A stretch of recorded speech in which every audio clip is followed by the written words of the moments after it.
함께 읽도록 하겠습니다. 시작. 거기서 베델 동쪽 산으로 옮겨 장막을 치니 서쪽은 베델이요 동쪽은 아이라. 그가 그곳에서 여호와께 제단을 쌓고 여호와 이름을 부르더니. 아멘. 우리가 오늘 이 시간 함께 말씀 나누기를 소망합니다. 기독교 신앙은 다른 종교와 가장 다른 점이 있다면 바로 하나님의 은혜인데요. 다시 말해 다른 종교들은 인간이 그 신을 붙잡고 달라달라 하는 것이지만 기독교 신앙은 떠나버리려 하는 우리들을 하나님의 은혜가 붙잡고 있는 것입니다. 우리는 이런저런 일들로 하나님과의 거리가 멀어지지만 너무나 크신 하나님의 은혜가 우리를 붙잡아서 결국에 하나님의 자녀로서 누리는 축복을 누리게 되는 것이 바로 기독교 신앙의 핵심인데요. 사실 여기서 매우 중요한 어떤 그런 신학적인 의미의 논쟁이 담겨져 있습니다. 바로 이제 그 알미니안주의라는 그런 어떤 학파인데요. 여러분의 신학이 얼마나 성장했는지 한번 살펴보도록 할 텐데 OX 퀴즈입니다. OX 퀴즈를 한번 보면서 맞춰보시면 좋을 것 같아요. 자, 이게 맞는지 틀린지 여러분 대답하지 마세요. 마시면 안 됩니다. 대답하시면 안 됩니다. 하지 마시고 마음속으로 점검하면 돼요. 마음속 맞는 틀린지. 자, 이 말이 맞는지 보세요. 비록 인간의 본성은 타락으로 말미암아 심각한 영향을 받았지만 인간의 영적 상태가 전적으로 무력한 상태에 처한 것은 아니다. 맞다, 틀리다. 마음속으로만 하시면 됩니다. 표정도 짓지 마십시오. 그죠? 여러분, 이게 OX입니다. 자, 이 말은 맞다, 틀리다. 당연히 이 말은 틀렸다입니다. 그래서 이 말을 우리가 조금 더 이제 우리 신학적으로 풀어내면 이렇게 풀 수 있죠. 죄인은 하나님의 일들에 관해서 죽었고 눈이 멀었고 듣지 못한 상태가 되었으며 그의 마음은 거짓으로 가득 차 있고 전적으로 부패해 있다. 이렇게 해석할 수가 있게 됩니다. 자, 그다음 보도록 할게요. 자, 5가지 제가 질문하는데요. 자, 한번 이것도 보세요. 맞나 틀린지. 하나님은 스스로 자유의지를 가지고 그리스도를 선택할 자들을 미리 아시고 그들을 택하셨다. 결국 구원의 궁극적인 원인은 하나님이 죄인을 선택하는 것이 아니라 죄인이 그리스도를 선택하는 것이다. 맞나 틀린다. X, O. 자, 이게 맞다 틀리다. 여러분들 전부 다 이게 답을 알고 계신 것 같아요. 그죠? 당연히 이 말도 틀렸습니다. 그래서 사실 이 말을 우리가 보면은 이렇게 되어 있죠. 하나님께서 세상을 창조하시기 전에 구원을 목적으로 특정한 사람들을 선택하신 것은 오직 그의 주권적인 의지에 근거하는 것이다. 이게 맞는 말입니다. 그 다음 질문입니다. 이 질문도 한번 잘 만나보세요. 자, 그리스도의 죽으심이 죄인들을 용서하는 일에 능력이 있는 것은 사실이지만 그를 믿는다는 구원의 조건이 있으므로 실제적으로 모든 사람의 죄를 물리치신 것은 아니다. 그리스도의 구속은 인간이 그것을 받아들인다는 선택을 하는 조건에서만 효과적이다. 이게 맞을까요? 틀릴까요? 이 말이. 이 말이 그럴듯해 보이지만 이 말도 틀린 것입니다. 그죠? 틀린 거예요. 자, 그럼 맞는 말은 뭘까요? 이렇게 보면 되겠습니다. 잘 보세요. 그리스도의 구속사역은 피택자들만 구원하려는 것으로서 실제적으로 그들만의 구원을 보장한다. 그리스도의 죽으심은 어떤 특정한 죄인들을 대신해서 당하신 형벌로서 대속의 인내였다. 이게 맞는 말입니다. 그 다음 볼게요. 마지막입니다. 한번 질문 잘 보세요. 이게 맞나 틀리는지. 이게 맞을 수도 있어요. 계속 X였지만 맞을 수 있으면 잘 보세요. 죄인이 응답하기 전에는 성령께서 생명을 주실 수 없다. 그러므로 하나님의 은총은 거부되어질 수 있다. 하나님의 은혜는 인간에 의하여 거부될 수 있고 방해받을 수 있고 또한 종종 그렇게 되고 있는 것이 사실이다. 맞을까요? 틀릴까요? 자, 이 말도 틀린 거죠. 그죠? 틀린 겁니다. 이 말을 우리의 어떤 신학으로 표현하면 이렇게 되어 있습니다. 잘 보세요. 성령께서는 구원을 적용시킴에 있어서 결코 인간의 의지에 제한받지 않고 구원의 성공에 있어서도 결단코 인간과 협동하지 않으신다. 그러므로 하나님의 은혜는 도저히 거부할 수 없고 또한 그 은혜가 미친 사람들에게는 반드시 구원이 이루어진다. 이렇게 볼 수 있습니다. 마지막인데 정말 하나 더 있어요. 있는데 자, 이건 잘 이게 좀 헷갈릴 수 있어요. 자, 믿고 진실로 구원을 얻는 자들도 믿음과 그 이외의 것을 지키는데 실패하면 그들의 구원을 상실할 수 있다. 맞을까요? 틀릴까요? 구원을 상실할 수 있다. 이거는 당연히 틀린 얘기죠. 그죠?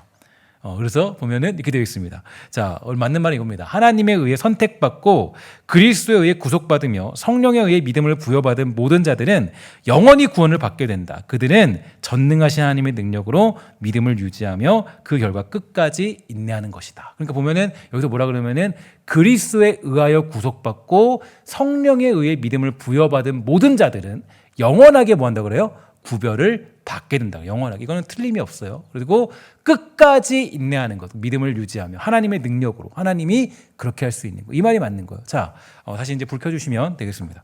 이 5가지인데요. 5가지가 되게 중요한 질문인데 사실 이 5가지 때문에 이제 그 종교 회의가 열릴 정도로 굉장히 큰 문제가 벌어진 적이 있습니다. 그러니까 간단히 얘기하면 이 알메니안주의라는 거는 인간의 의지를 많이 강조하는 거죠. 그러니까 내가 선택을 해서 구원을 받는 것이고 내가 원해서 하나님의 구원이 완성되는 것이고 이루어지는 것이다라고 얘기하지만 우리가 따르고 있는 장로교 이 칼빈주의는 이제 전적인 하나님의 은혜, 내가 모든 걸 나의 모든 구원은 하나님의 은혜 가운데 있고 하나님이 붙드시지 않으면 우리의 구원은 이루어질 수 없다라는 것을 강조하는 것, 이게 바로 우리가 믿고 있는 신학의 모습입니다. 그래서 이것이 바로 알미니안주의와 칼빈주의의 차이점인데요.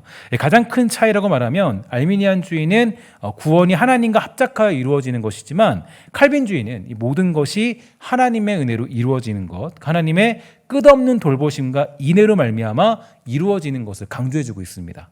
그리고 이 차이를 알 때 비로소 이 하나님께 우리는 죄인으로서 이 감사와 영광을 돌리며 그 무한한 경배를 올려드릴 수가 있게 되는 거죠. 그러니까 내가 하나님께 진짜 무한한 경배를 올려드릴 수 있는 것은 나의 의지와 나의 부족함과 나의 전적인 부패함을 고백하고 오직 하나님의 전적인 은혜로 말미암아 우리가 구원의 자리에 있다는 걸 고백하게 될 때 그때서 비로소 우리 하나님 앞에 엎드려서 온전한 사랑을 올려드릴 수 있고 내가 죄인임을 고백하면서 하나님의 어떤 그런 은혜만을 구하는 그런 자리에 설 수가 있게 되는 거예요. 그러니까 이제 이렇게 우리가 이러한 경배, 하나님께 무한한 경배를 올려드릴 수 있는 이유는 하나님의 베푸시는 은혜가 말로 할 수 없기 때문이죠. 그래서 하나님의 은혜가 얼마나 크고 위대한지를 깨닫는 건 굉장히 중요한 사실이에요.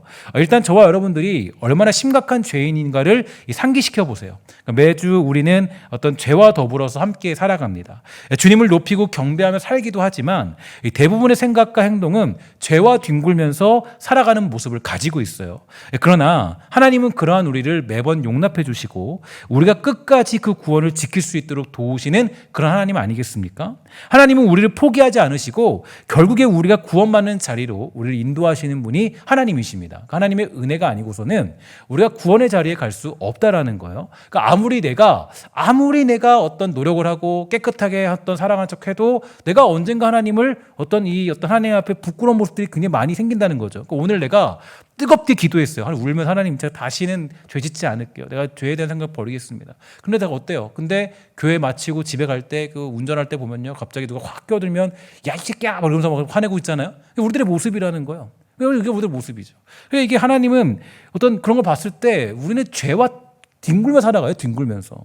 그러니까 우리가 만약에 이 어떤 나의 선택으로 말미암아 어떤 구원을 이루어 간다면 그것은 굉장히 잘못된 것이죠. 그래서 어떤 우리가 그 구원을 끝까지 지킬 수 있도록 하나님의 은총이 아니고서는 절대로 우리는 그 구원의 완성을 경험할 수 없는 것입니다. 하나님은 우리를 포기하지 않으시고 결국에 우리가 구원받는 자리로 인도하시는 분이신데요. 만약 우리의 결정과 내 행동의 내용대로 구원받는다면 저와 여러분들 중에 구원받는 사람은 단 한 사람도 존재할 수 없을 것입니다. 우리의 구원은 오직 하나님께 달려있죠. 하나님이 우리를 덮어주시지 않으시면, 우리를 인정하며 사랑해주지 않는다면 결코 우리는 구원의 자리에 들어갈 수 없고 천국을 보장받을 수가 없습니다. 천국이 우리에게 능력이 되고 결과가 되는 이유, 그 딱 한 가지는 하나님의 은혜가 저와 여러분들을 놓지 않고 있고 우리를 붙들기 때문이에요. 그래서 제가 아까 서두에 말씀드렸듯이 바로 이게 신앙이에요. 이게 기독교 신앙이에요. 그러니까 보통 다른 종교들은 내가 그 신을 사랑하는 거예요. 내가 신에게 매달려서 좀 내놓으십시오. 내가 이만큼 바칠 테니까 이것 좀 주십시오. 이게 그들의 신앙이거든요. 근데 우리의 신앙은 달라요. 우리의 신앙은 도망가려고 그러고 또 도망치고 또 도망치고, 마치 이 호세아의 아내 고멜처럼 또 도망치고 또 도망치지만 하나님의 그 끝없는 은혜가 우리를 붙잡는 게 바로 하나님의 어떤 그런 사랑이고 우리가 따르는 기독교 신앙이 되는 거예요. 그러니까 우리가 천국이 능력이 되고 결과가 되는 이유는 하나님의 은혜가 여전히 우리를 붙잡고 있기 때문입니다. 요한일서 4장 10절 말씀인데요. 여러분들이 OX 문제에 굉장히 당황했기 때문에 함께 한 목소리를 읽어보도록 하겠습니다. 시작. 사랑은 여기 있으니 우리가 하나님을 사랑한 것이 아니요 하나님이 우리를 사랑하사 우리 죄를 속하기 위하여 화목제물로 그 아들을 보내셨습니다. 아멘. 자, 누가 그래요? 누가 사랑했다 그래요? 내가 사랑했어요? 하나님이 사랑했어요? 하나님이 사랑했어요. 그러니까 이게 우리의 성경이 말하는 진리예요. 그러니까 우리가 하나님을 선택해서 주님을 사랑한 것이 아니라 하나님의 크신 사랑이 우리를 붙들고 있고 그 사랑으로 말미암아 예수 그리스도께서 이 땅에 오셔서 우리를 구원하신 것입니다. 그리고 우리는 그 사랑을 받아서 하나님 앞에 엎드려 살아가는 모습으로 우리는 걸어가는 거예요. 또한 우리가 하나님을 사랑하는 것 같지만 사실 하나님을 사랑하는 것도 성령님의 도우심이 없다면 우리는 하나님을 사랑하는 것도 불가능한 존재예요. 성경에서 증명되고 있죠. 여러분 베드로가 예수님한테 이렇게 말했습니다. 뭐라고 그랬습니까? 주는 뭐라고요? 주는 그리스도시요 살아계신 뭐예요? 하나님의 아들이십니다. 고백했습니다. 그러니까 이렇게 고백했던 베드로에게 예수님이 뭐라 그랬어요? 이렇게 얘기했죠. 마태복음 16장 17절과 18절에 보니까 이렇게 말합니다. 예수께서 대답하여 이르시되 바요나 시모나 내가 복이 있도다. 이를 내게 알게 한 이는 혈육이 아니요 하늘에 계신 내 아버지시니라. 또 내가 내게 이르노니 너는 베드로라. 내가 이 반석 위에 내 교회를 세우리니 음부의 권세가 이기지 못할 것이다 라고 얘기합니다. 자 보세요.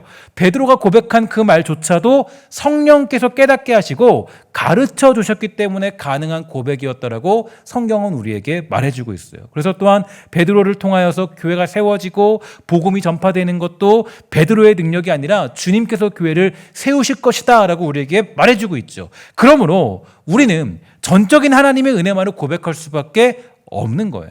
신앙이란 오직 하나님의 은혜로 가능한 것이고 우리가 예수 그리스도를 믿고 고백하며 그 거룩한 길을 걸어가는 것조차도 하나님의 전적인 은혜가 아니고서는 불가능합니다. 저와 여러분들은 이러한 은혜, 하나님의 완전하고 온전한 축복들을 받고 있다라는 거죠. 이런 면에서 볼 때 챔버스 목사님께서 하신 다음의 말씀이 좀 이해가 가요. 한번 잘 보세요. 예배란 하나님께로부터 받은 것을 하나님께 다시 돌려드리는 것입니다. 당신이 최상의 것을 받을 때마다 그것을 다시 하나님께 사랑의 선물로 드리십시오. 하나님 앞에서 시간을 갖고 묵상한 후에 하나님께 받은 복을 예배로 돌려드리십시오. 이런 고백을 하고 있어요. 그러니까 하나님의 은혜가 크다는 걸 깨달을 때마다 하나님의 은혜가 전적인 그 은혜가 너무 크고 바다같이 넓고 깊고 그런 은혜가 있을 때 그거를 알게 될 때마다 저와 여러분들이 누리는 구원의 전적인 하나님의 사랑과 크심 안에 있는 완전한 것임을 알게 되면 우리는 사랑을 통해서 온전한 예배를 주님께 드릴 수 있다라는 거예요. 그러니까 그 사랑이 내가 가늠할 수 없음을 깨닫는다면 우린 최선과 힘을 다해서 최고의 예배를 올려드릴 수 있게 되는 거예요. 그러면 예배를 올려드린다는 것은 어떤 의미를 담고 있을까요? 여기에 대해서 챔버스 목사님이 이렇게 해석해 줬어요. 당신이 복을 움켜쥐고 있으면 마치 광야의 만나처럼 영적으로 썩어 시들게 될 것이다. 당신이 받은 영적 선물은 다시 하나님의 손으로 들어가서 다른 사람들에게 나누어 줄 수 있는 복이 되어야 하기 때문입니다. 이렇게 얘기해요. 그러니까 내가 하나님께 무한한 사랑을 받았으면 그 무한한 사랑을 나만 가지고 있지 말고 이거를 바로 하나님께 다시 올려드려라. 이런 얘기거든요. 그러니까 내가 이 받은 복이 있으면 하나님께 그 전적인 은혜, 완전한 은혜, 그러니까 그 구원을 받았으면 이거를 나만 알고 있는 것이 아니라 내가 하나님께 전적으로 올려드리는 온전한 예배를 드릴 때 그때 그것이 그 복이 다시 다른 사람들에게 흘러간다는 거예요. 목사님 그렇게 얘기하는 거예요.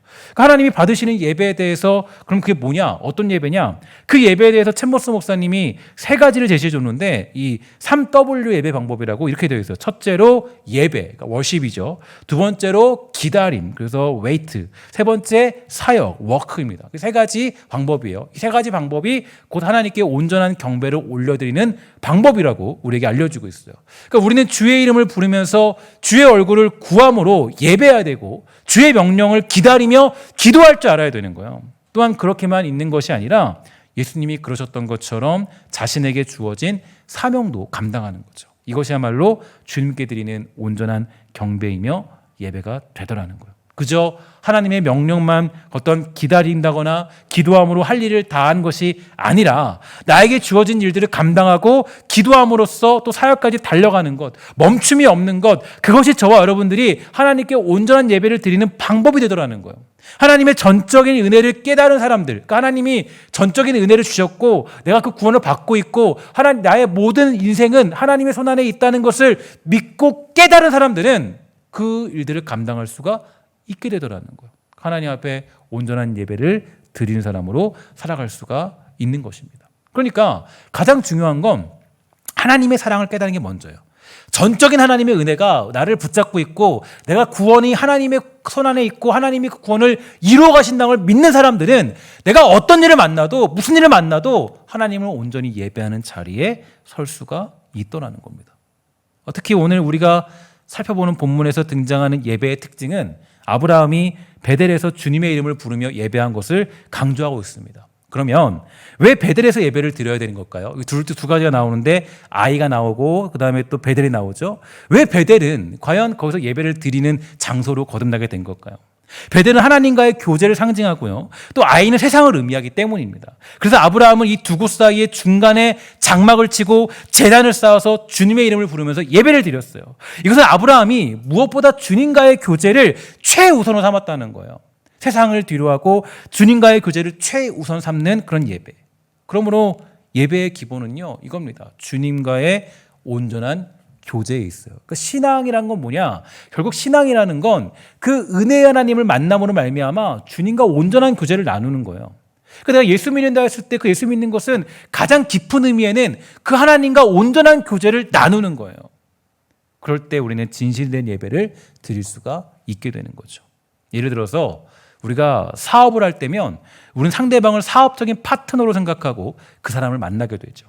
사업이 성사되기 전에는 간이라도 다 빼줄 것 같이 굴지만 사업이 성사되어서 효용 가치가 떨어지면 결국 그 사람을 버리고 새로운 파트너를 찾는 게 세상적인 이치입니다. 그러한 관계는 온전한 헌신을 이룰 수 없어요. 그런데 하나님께 온전한 헌신을 드린다는 건요, 하나님의 사랑을 깨달을 때만이 가능해요. 그러니까 내가 하나님 앞에 어떤 온전한 헌신을 드리고 온전한 예배를 드릴 때는 하나님의 사랑이 나를 붙들고 있구나 걸 깨달았을 때만 가능한 거예요.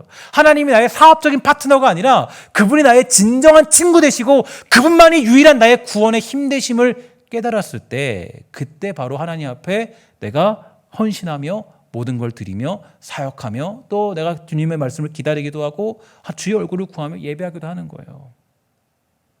내가 만약에 사업적으로 주님을 만나고 있다면 나라는 존재의 이익을 위해서 하나님을 찾고 있다면 그러면 절대 거기서는 온전한 헌신이 나타날 수가 없죠. 그러니까 하나님의 전적인 은혜를 깨달을 때 그때 비로소 뭐 할 수 있느냐? 그때 비로소 우리가 바로 하나님에게 온전한 예배를 드리는 마음의 그런 삶을 살아갈 수 있게 되는 겁니다. 사업적인 파트너는 자신을 희생하여서 그 사람에게 모든 것을 내놓을 수 없습니다. 그래서 하나님이 사실 저와 여러분들의 관계 가운데 가장 싫어하는 관계가 있는데 사무엘상 4장을 보면요, 저는 이 장면이 사실 굉장히 저에게는 많이 남아 있어요. 사무엘 4장 2절 이하를 보면 이런 내용이 담겨 있습니다. 잘 보세요. 블레셋 사람들이 이스라엘에 대해서 전열을 벌이니라. 그 둘이 싸우다가 이스라엘이 블레셋 사람들 앞에서 패하여 그들에게 전쟁에서 죽임을 당한 군사가 4,000명가량이라. 백성이 진영으로 돌아오매 이스라엘 장로들이 이르되 여호와께서 어찌하여 우리에게 오늘 블레셋 사람들에게 패하게 하셨는고 여호와의 언약궤를 실로에서 우리에게로 가져다가 우리 중에 있게 하여 그것으로 우리를 우리 원수들의 손에서 구원하게 하자 하니 이에 백성이 실로의 사람을 보내어 그룹 사이에 계신 만군의 여호와의 언약궤를 거기서 가져왔고 엘리의 두 아들 홈니와 비느하스는 하나님의 언약궤와 함께 거기에 있었더라. 그러니까 보면은 어떤 얘기냐면 지금 블레셋과 전쟁을 벌이는데요, 블레셋이 너무 강한 거예요. 이스라엘 백성들이 못 이기니까 이게 화가 난 거죠. 짜증이 난 거죠. 그러니까 야, 우리끼리 싸울 수 없어. 실로에 있는 언약궤를 가져온다면 하나님의 임재는 곧 승리니까 하나님의 임재를 상징하는 그 법궤를 가져와서 싸우면 이길 거 아니냐. 그래서 이제 그들이 그 의견을 낸 거예요. 아이디어를 내서 그들이 그 실로에 있던 법궤를 가지고 와요. 그래서 그 블레셋과 전쟁을 벌이죠, 다시. 근데 전쟁을 벌일 때 보면 이 앞에 제가 그 다음에 읽지 않았지만 그 다음에 보면요. 그 표현이 그래요. 마치 천지가 막 웅장하게 울리는 것처럼 사람들이 신났어요. 행복해요. 야, 우리 이제 이겼다. 소리를 뻥뻥 지르면서 야, 이제 승리했다. 막 그런 장면이 나와요. 막 엄청나게 난리가 쳤어요. 그래서 막 블레셋 사람들이 놀래요. 도대체 저기 무슨 일이 있는 거야? 저기 진영에. 막 놀란 장면 나오거든요. 근데 그 어떤 그 의기양양하고 굉장히 사기가 팍팍 올라서 싸워 이길 것 같았는데 어떤 일이 벌어지냐? 그 사무엘상 4장 10절에 보니까 이렇게 되어 있어요. 뭐라고 되어 있냐면은 이렇게 되어 있습니다. 블레셋 사람들이 쳤더니 이스라엘이 패하여 각기 장막으로 도망하였고 살육의 심이 커서 이스라엘 보병에 엎드린 자가 3만 명이었대요. 3만 명. 그러면 아까 패했을 때는 그 몇 명이었어요? 그 몇 명이었어요? 4천 명이었죠? 근데 지금 그 여호와의 법궤를 가지고 싸웠는데 3만 명이 죽어. 3만 명이. 그러니까 몇 명. 그리고 뭐 3만 명 죽고 그 다음에 하나님의 궤는 뭐였어요? 뺏겼고 엘리의 두 아들 홈니와 비느하사는 뭐였어요? 죽임을 당했대요. 그리고 이제 그 다음에 엘리 제사장도 죽죠, 그죠? 그러면 이게 되게 웃긴 일이 벌어진 거예요. 그러니까 오히려 이전보다 더 큰 패배를 당했습니다. 그러니까 그 법궤가 오기 전보다 더 큰 패배를 당했어요. 오히려 이전보다 더 큰 패배를 당했고 믿고 있던 하나님의 그런 궤마저 빼앗기는 이 치욕을 경험하게 됩니다. 여러분 이게 상징하는 게 굉장히 커요. 그러니까 왜냐하면 여러분 하나님을 믿을 때 우리의 신앙이 어떤 자리에 있어야 되는지를 정말 하나님이 스스로 보여주시는 장면이거든요. 이렇게 보면 뭐라 그러냐면 그 다음에 하나님의 궤가 이제 이스라엘 진영에 있었지만 그들이 패배하게 된 원인과 이유가 뭐냐? 하나님이 힘이 없을까? 블레셋 사람들이 섬기는 신이 더 강할까? 그들은 이제 그 당시에 다곤이 섬겼는데 잘 아는 것처럼 그들의 신은 하나님께 상대가 되지 않아요. 상징적으로 그들이 섬기던 어떤 근데 그 법궤가 갔을 때 어떤 일이 벌어지냐면 상징적인 일이 벌어지는데 그들이 섬기던 다곤신과 법궤를 함께 두게 되었어요. 그러니까 그 다음날 이 다곤신의 목과 손목이 댕강 부러져 버린 거예요. 그 다음날에. 그리고 또 어떤 일이 벌어지냐면은 그들에게 이상한 전염병이 돌기 시작해요. 그러니까 그들이 완전히 막 초토화되기 시작한 거예요. 그러니까 법궤가 가서 벌어지는 일은 그들이 믿고 있던 다곤신이 완전히 무너졌고 그리고 그들의 진영이 다 무너질 정도로 심각한 전염병이 돌기 시작했습니다. 그러니까 하나님이 스스로 그들을 물리치신 거죠. 그러니까 이 얘기는 뭐냐? 하나님께서는 충분히 블레셋들을 이겨낼 수 있었지만 하나님은 뭐가 싫으셨냐면 사업적인 파트너가 되기 싫었던 거예요. 부적이 되기 싫었던 거예요. 하나님을 부적처럼 여기는 건 하나님이 가장 싫어하시거든요. 하나님이 가장 싫어하는 게 하나가 뭐냐면 부적처럼 하나님을 섬기는 거. 사업 파트너로 섬기는 거. 제발 하나님 이걸로 좀 이렇게 잘해주시죠. 하나님은 이 관계를 가장 싫어하세요. 왜냐하면 아까도 말씀드렸지만 제가 사업적인 관계는 결국에 진짜 헌신이 생길 수 있어요? 없어요? 없죠. 내가 그냥 받으면 땡이에요. 이용해 먹으면 끝나는 거예요. 사업이요, 사업. 하나님이 가장 싫어하는 거예요. 그러니까 거기에서 온전한 헌신이 나올 수 있냐고요. 내가 하나님과 깊은 교제가 없고 하나님과 온전한 교제가 없고 하나님과의 어떤 진짜 하나님을 섬기고자 하는 마음이 없는데 내가 어떻게 하나님을 온전히 예배할 수 있고 영적인 예배를 추구할 수 있냐고요. 예배할 수 없죠. 그러니까 아까 제가 말씀드렸듯이 만약에 인간의 노력으로 하나님의 어떤 구원을 설명하기 시작하면요, 결국에는 하나님과 사업적인 파트너 받게 되지 않아요. 그러면은 인간의 노력과 인간의 의가 들어가기 시작하면요, 그때부터는 하나님은 내 구원을 도와주는 그런 역할밖에 안 돼요. 그죠? 내가 구원을 받아야 되는데 하나님을 믿으면 하나님이 내 구원을 주는 거야. 이거는 하나님과의 어떤 딜이에요, 딜. 그러니까 제가 알미니어스주의를 제가 여러분들에게 완전히 여러분 정확하게 얘기하지 않았지만 반대하는 이유가 어딨냐면 그거는 완전히 하나님에게 헌신할 수 있는 길을 만들어낼 수 없어요. 하나님께 온전한 예배를 드릴 수 있는 유일한 방법은 전적으로 하나님의 모든 것들이 나의 인생을 주관하고 나의 구원을 만들어 가신다는 걸 깨달았을 때, 그때 하나님을 사업적인 파트너가 아니라 내가 하나님과 진정한 교제, 영적인 교제를 나누는 그러한 사람으로 거듭날 수가 있더라는 거. 그렇기 때문에 우리가 그냥 괜히 칼빈주의 그런 얘기한 것이 아니라 전적인 하나님의 은혜를 이해하지 못하고서는 하나님께 온전한 헌신을 할 수가 없어요. 하나님은 가장 싫어하는 게 우리에게 있어서 부적처럼 취급받는 것입니다. 근데 우리가 그런 경우가 많이 있죠. 나도 모르게 하나님을 부적처럼 생각할 때 있어요. 물론 그런 건 있습니다. 자녀들이 아버지가 있으면 든든한 것처럼 그럴 수는 있죠. 그러나 하나님이 가장 싫어하는 건 사업적인 파트너로 우리를 대하는 것. 그러니까 인간의 의가, 인간의 어떤 노력이나 의지 이런 것들이 어떤 우리의 신앙 안에 껴들기 시작하면 하나님께 온전한 예배를 드릴 수 없고 나의 어떤 공로, 나의 능력, 나의 어떤 그런 것들이 더 강조되고 하나님과 동등한 위치에 서기도 하는 게 인간의 악함이라는 거예요. 그러면 하나님께 온전한 예배를 드릴 수 없어요.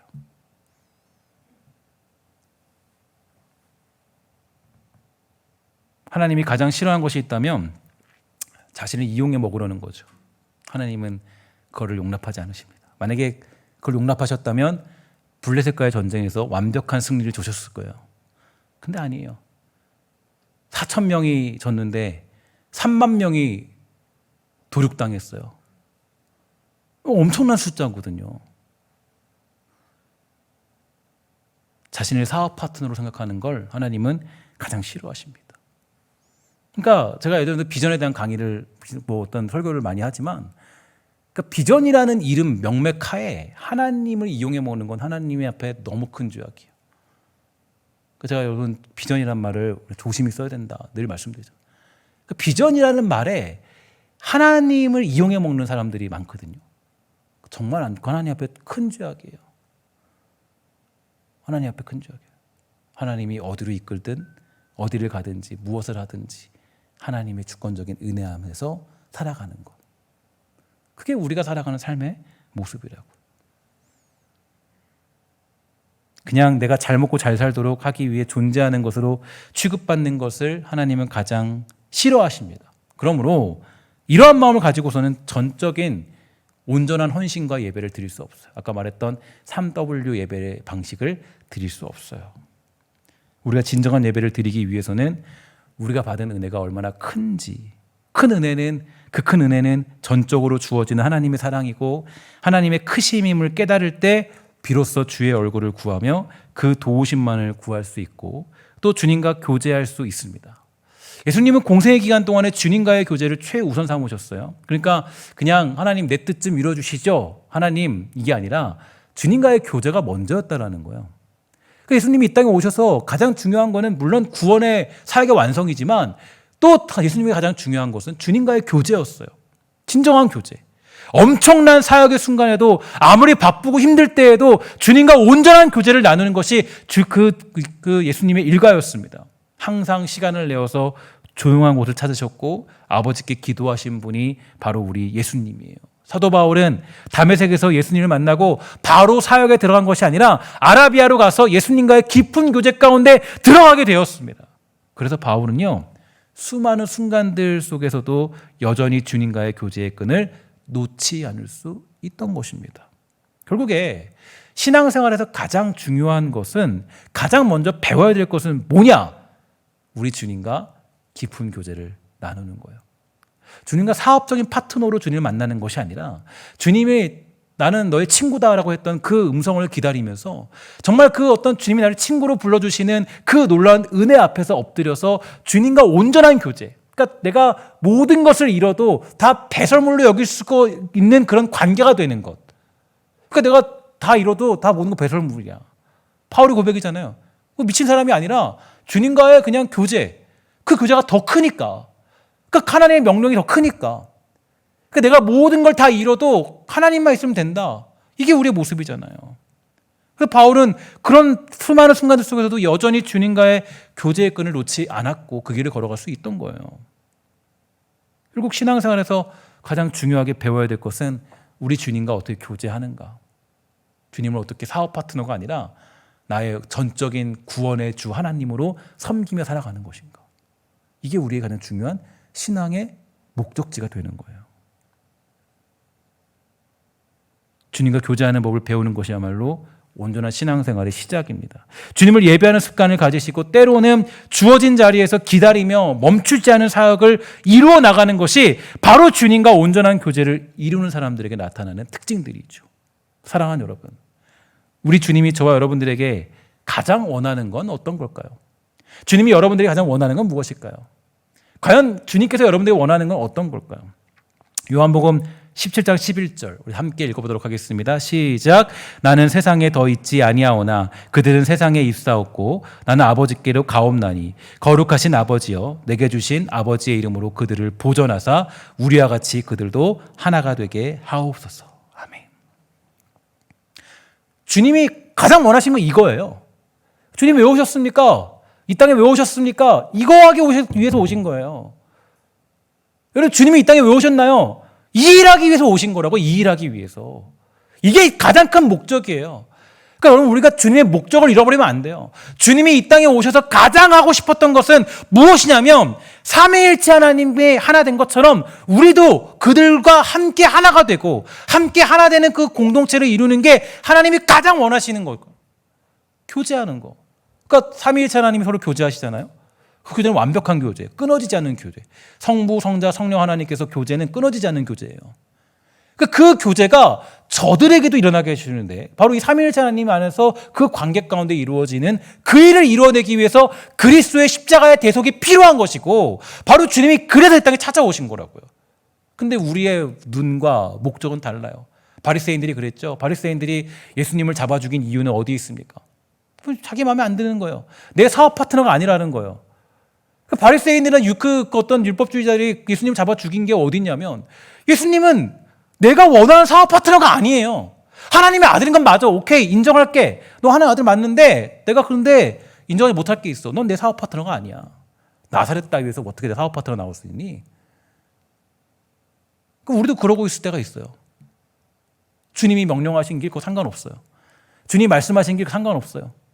주님이 말씀하시고 우리에게 가르쳐 주시고 우리에게 알려주신 야, 너 내가 제자가 되려면 너 내가 말할 게 있어. 뭐예요? 누구든지 나를 따르려거든 너의 십자가를 지고 자기 십자가를 지고 나를 따라라.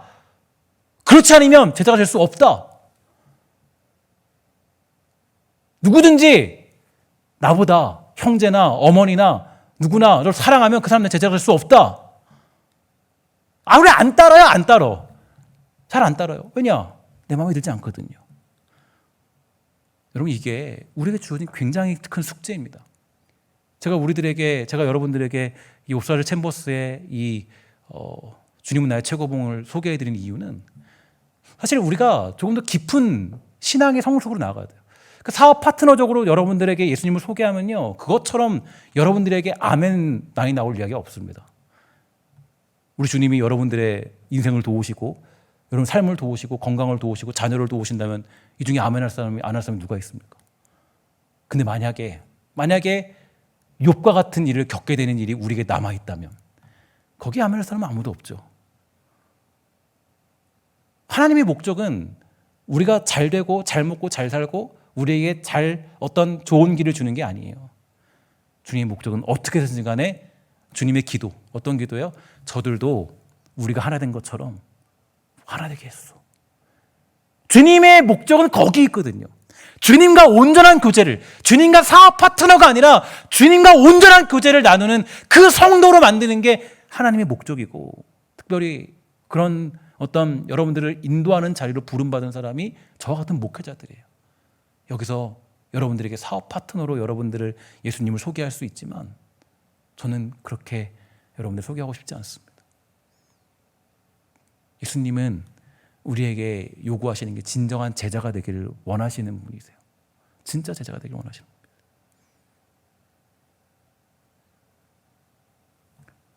우리가 여러분 보면 그 하나됨의 기쁨. 여러분 연인들에게 가장 기쁘고 행복한 건 뭘까요? 부부라고 해야 될 텐데 또 이게 또 그럴 수 있어서 부부 저는 이제 아내를 보면 제일 행복한데 그죠 행복한데 여러분 이제 여러분들도 그렇죠 그죠 남편 보면 제일 행복하시죠? 그렇다고 하셔야 됩니다. 그죠? 여기도 아멘 하셔도 돼요. 그죠? 아내 보면 행복하고 저도 아내 보면 제일 행복한데 여러분 뭐 이게 부부로 하면 좀 그러니까 연인끼리 가장 행복한 건 뭘까요? 야 나는 우리 그 여자친구가 나한테 뭐 자동차를 사서 행복해. 물론 행복할 수 있죠, 그죠? 근데 그걸로 행복하진 않죠. 명품백을 사주는 남자 부럽나요, 그죠? 그러나 그런 걸로 행복한 건 아니죠. 그건 가짜죠. 진짜 행복은 뭐예요? 연인들의 행복은 어떻게든지 간에 그 여자를 보고 그 남자를 보는 것. 그래서 그 너무 보고 싶으니까 이제 결국엔 뭐예요? 결혼하는 거잖아요. 맨날 보고 싶으니까. 매일 보고 싶으니까. 그냥 뭐 상관없어요. 뭐 내가 뭐 원룸방이든 뭐 투룸방이든 뭐 상관없고 같이 사는 거야 그냥. 좋으니까. 맨날 보는 게 좋으니까. 얼굴 보고 눈을 봐도 좋고 입을 봐도 좋고 뭐 손을 봐도 좋고 밥 먹어도 좋고 뭐. 그러니까 사는 거잖아요. 맞잖아요. 여러분들 다 그렇게 속아서 결혼했잖아요. 그죠? 행복하셔서 나를 결혼 행복하시죠? 행복하실 거죠. 행복하시죠. 하나님의 은혜 안에 있으니까 행복할 겁니다. 여러분 그게 우리의 기쁨이라고요. 여러분 주님과의 교제도 마찬가지예요. 요한계시록에 보면 천국이 설명되어 있잖아요. 천국 보면 별거 다 있어요. 뭐 홍보석 같고, 뭐 진주 같고, 뭐 다이아몬드 같고, 뭐 별게 다 있어요. 뭐 가면 뭐가 다 있고 성전 있고.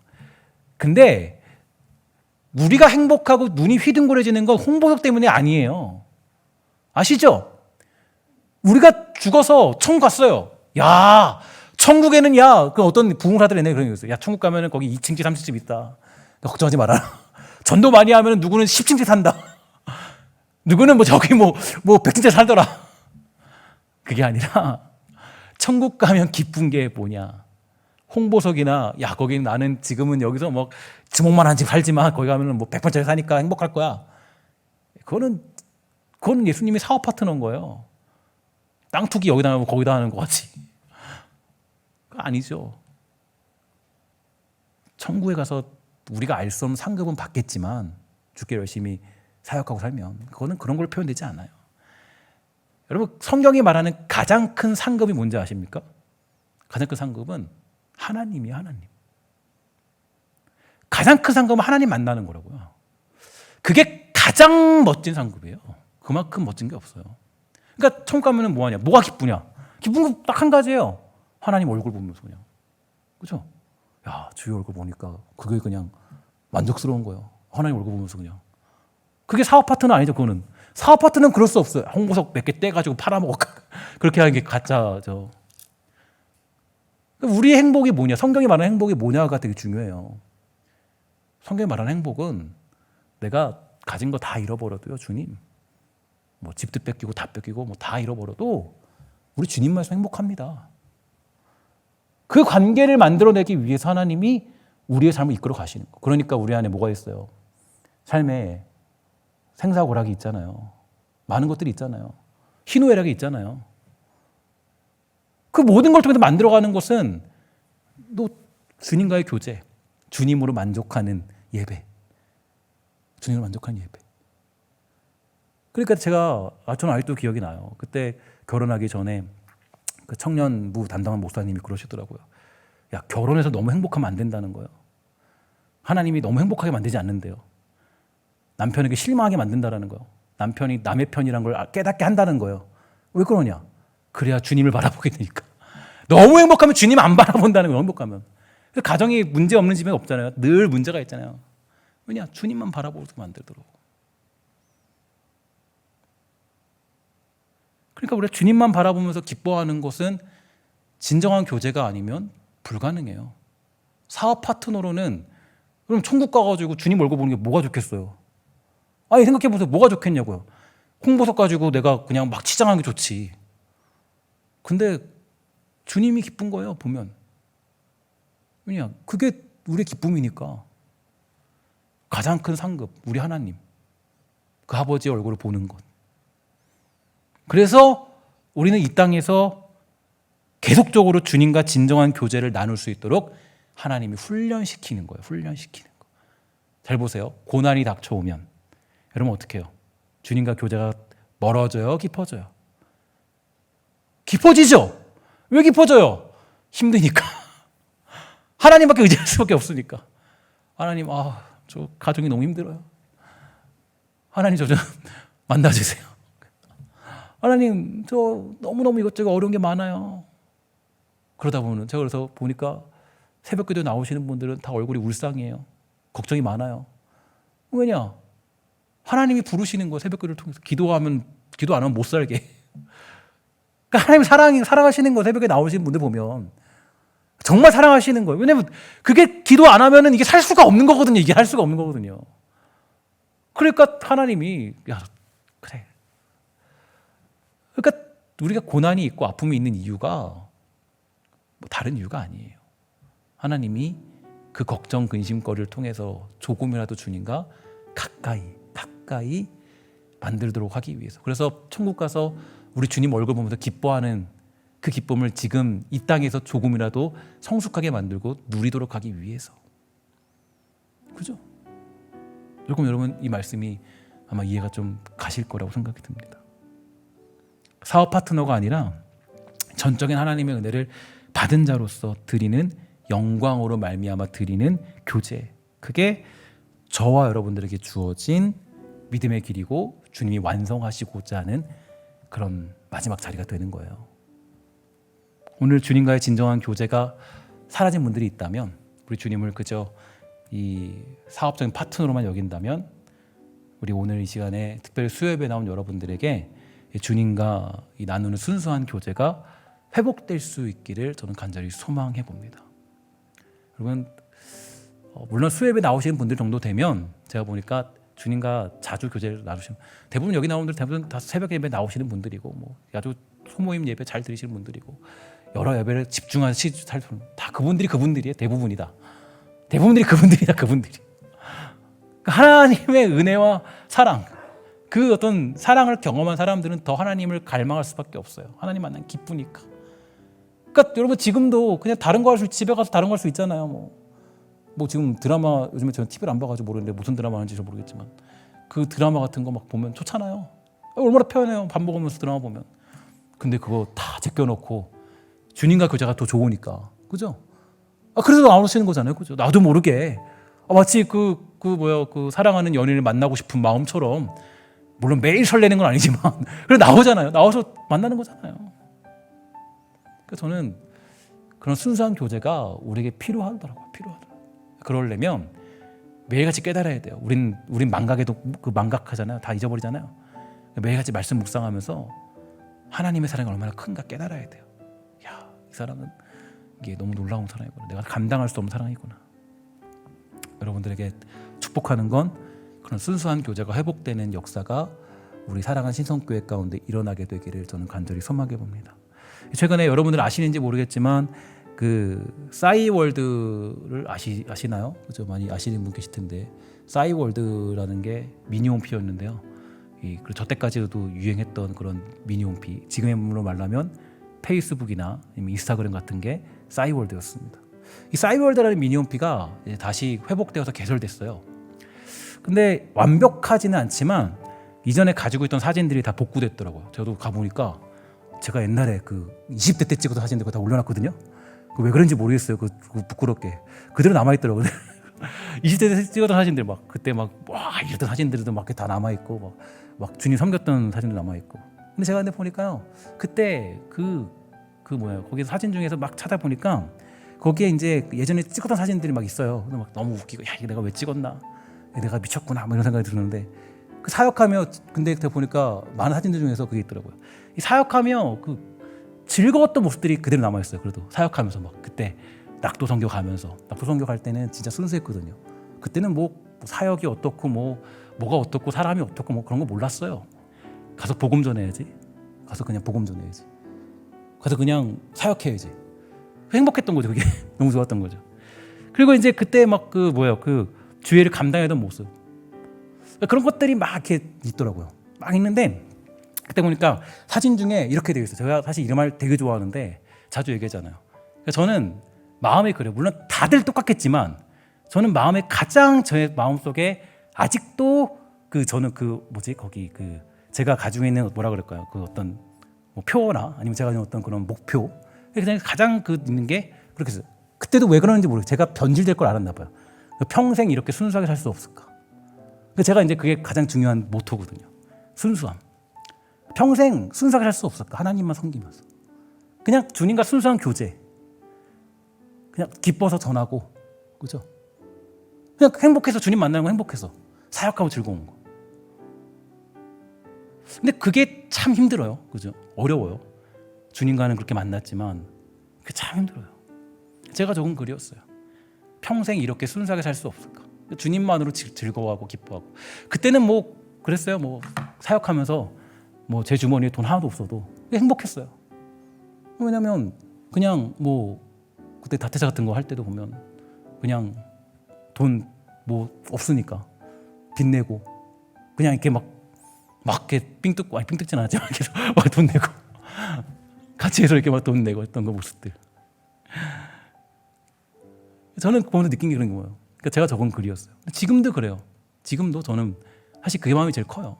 그러니까 절대 하나님 앞에서 하나님을 사업 파트너로 생각한다거나 내가 막 어떤 막 머리를 굴려서 막 하나님을 한다거나 정말 그러고 싶지 않아요. 하나님 앞에서. 근데 제가 그 글을 쓰면서 다시 보면서 하나님, 제가 이 말 꼭 지키게 해주세요. 하나님 앞에 평생 그냥, 그죠? 그래, 그 얼굴 보면 기쁜 거 있잖아요. 그죠? 만나면 기쁜 거. 그게 우리의 그 교제 아니겠어요? 하나님과 진짜 교제. 근데 사실 주님과의 그 어떤 순수한 만남들이 많이 사라져 있는 것이 우리들의 모습이 되는 것 같습니다. 저는 여러분들과 제가 또 우리 교회가 그렇게 하나님을 사업 파트너로 두지 않고 전적인 하나님의 은혜 앞에서 엎드려서 그냥 주님 만나고 기쁘고 사역하는 거 행복하고 그냥 주께 드림이 즐겁고 주께 엎드리는 게 행복하고 예배하는 게 행복하고, 예배하는 게 왜 짐이에요? 행복한 거죠. 찬양하는 게 왜 짐이에요? 즐거운 거죠. 사역하는 게 왜 우리에게 어려운 거예요? 하나님은 힘 주시는데. 그렇죠? 우리 그런 마음들 가지고 주일 감당하는 아름답고 복된 신성교회 권속들, 또 우리 교회가 되기를 주의 이름으로 간절히 부탁을 드리겠습니다. 함께 기도하도록 하겠습니다.